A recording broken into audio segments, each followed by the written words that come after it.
What's up? This your boy CEO Mammy Mike. I'm in the studio with iGrindTV. Y'all check it out. Yeah. So now you go through all this, and now you got Soulja.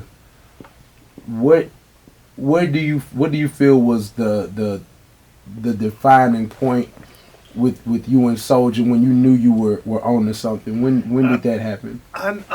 All the time, man. It's crazy about how God moved, man. Cause like the dude was like bugging me for 2 years to mess with him. I wouldn't even mess with him, man.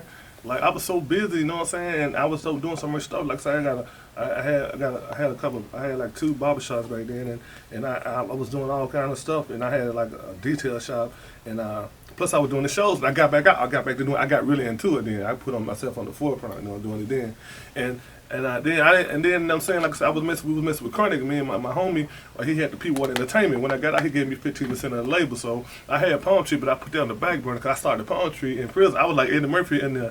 you know, Life Boom Boom Room. Yeah. I started Palm Tree in 2000 in prison. I said, I'm gonna do this when I get out. I'm gonna do this. Yeah. And I said, I named my company Palm Tree Entertainment because palm trees are tall and strong, and that's me. Because a wind will blow a palm tree down, that junk will stand right back up. A hurricane, it'll blow it down, that junk will bend down and stand up. And I said, that's me.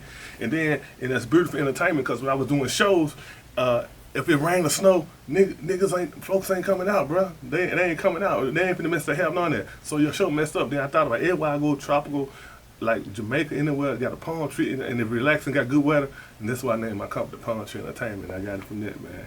And I said, I did what I did when I got out. I just did it, kept doing it. And then when I got out, and then when I messed with people, like I said, me and Chronic had to look fall out, man, you know what I'm saying? Then I just started focusing on Soulja, you know what I'm saying? I started focusing on Soulja because he was on the back burner. But like, I just think like it took me 2 years to even start messing with him. He used to come up, I had the barbershop, he used to come up to my barbershop, I was cutting hair and stuff. Every other day, man, you gonna mess with me, man? You gonna mess with me, man? I said, man, we'll talk. I said, you know, every day, dude was so persistent, man. He really basically made me do it. Like, man, why don't you manage me? I like, bro, I don't know nothing about no management, man. He was like, man, you got the barbershops, man. He said you got the barbershops. You got the detail shop. You already manage. You manage stuff. It just ain't no different manage artist. So he telling me this stuff. And I'm thinking like, so. And then he don't even know. He telling people that I saw his MySpace with his dad. I went to college with his dad. Came to me talking one day. Say, look, man, I went to college with his dad. He said, look, man, my son want to rap, man. He done had like 2 or 3 managers, and, you know, and it ain't working out, man. And he really want to do this, man. And want you to do it for me. So I talked to his dad. The next day I said, okay. I said, man, his dad come in. I ain't never had nobody daddy come in. So this kid must really want to do this. So I pull up his house the next day and started talking to him. And I like, man. And so he said he came outside. He saw me. He was jumping and stuff. Going crazy. Like, what up? Then I like, what's going on, bro? So this is my first time ever pay attention to. So MySpace was out there. So I said, what you got going on, man? He said, man, I'm on MySpace. He was showing me stuff. He showed me his MySpace. Showed me his Bebo. At the time, dog, MySpace, like I had like 11,000 friends. This dude had like 95,000 friends on MySpace. On MySpace at the time, bro. So that was a lot of friends. So. And within 2 months, bro, this dude had like a 500,000. Cause like, so I said, man, I'm gonna start booking these shows. Cause I was booking shows. So I put my number.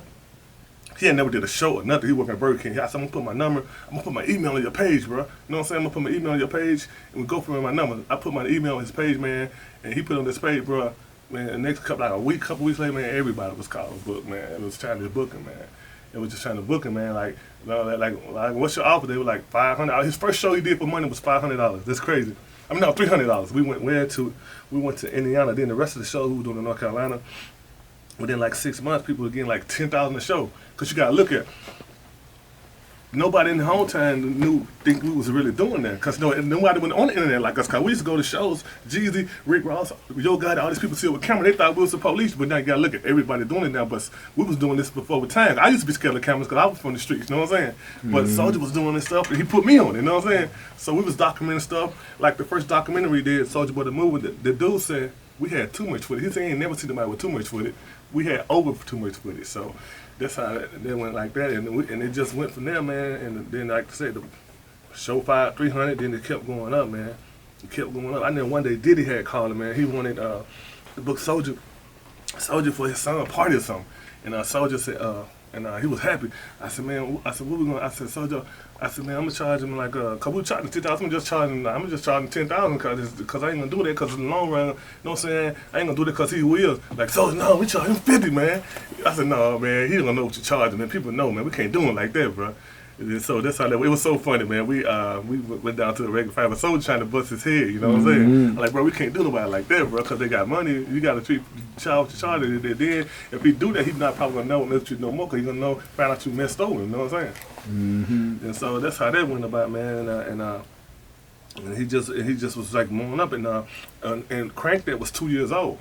And you remember the song Shootout Soulja had? Yeah. That was like around the time Baby Nate, so all these were hit. You gotta look at people in Japan, all around the world, Baby Nate would listen to this stuff, bro. You know what I'm saying? Before in the States when he was on it, because of MySpace. And people went on MySpace, so like even though nobody in the hometown knew him, but the world was knowing him.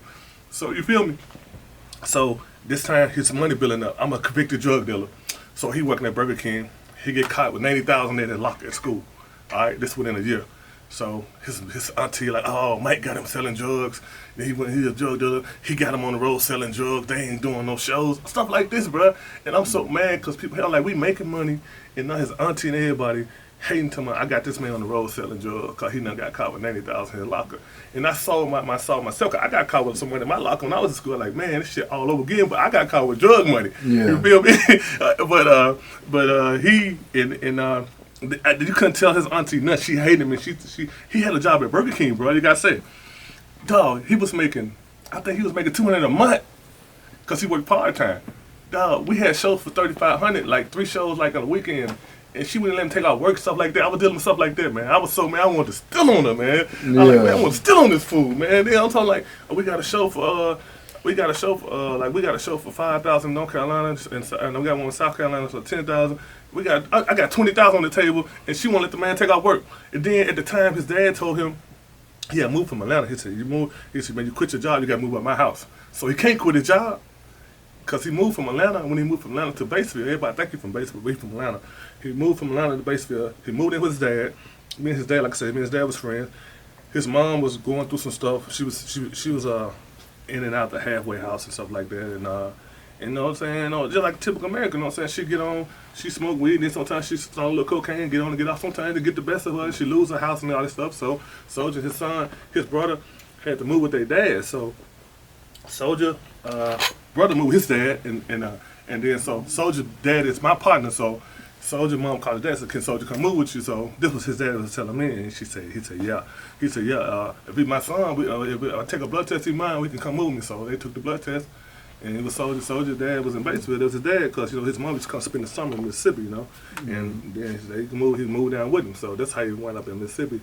When he heard it was his son, you know how it is. But he said we take the blood test, he can come stay with me if he's mine. So that's why he came when he come to Mississippi.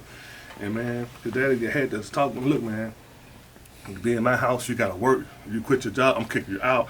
And he was on that 0 tolerance and stuff, but that's how parents are, you know what I'm saying? Yeah. Like, you know what I'm saying? You already letting somebody move in your house, 14 years old, and kids bad, Soulja was bad as fuck, you know what I'm saying? Mm-hmm. So he couldn't quit his job, he was out this pressure. And then this lady, she, before I knew this, but she was telling people I had the man on the road selling drugs. Then it looked like it because I'm a convicted drug dealer, I done caught out to prison, then you look at my records, I done got caught with all this stuff, money laundering, then he get caught with 90,000 in school. And then you ain't seen him doing no shows, but I'm telling him we going out of town. People in North Carolina everywhere booking us cause of MySpace. They ain't bleeding, they ain't trying to hear none of that. You know what I'm saying? So it was hard, man. I'm talking even though he was doing right, bro. You know what I'm saying? It was crazy, man, but it all paid off though, man, Over a period of I guess 3 years, before he really blew up, I had spent like I spent like 800,000 on it, but I didn't know about the business then. I was spending so much money on stuff I didn't know. I was buying flights, didn't know the promoter's supposed to buy. I was doing stupid stuff, but I had that's why you gotta have financial education. But I made that back 100 times over though, But and I learned from that. Like when I heard Memphis hit the corner, I really didn't have to spend but like 100,000 on that project because I learned from that,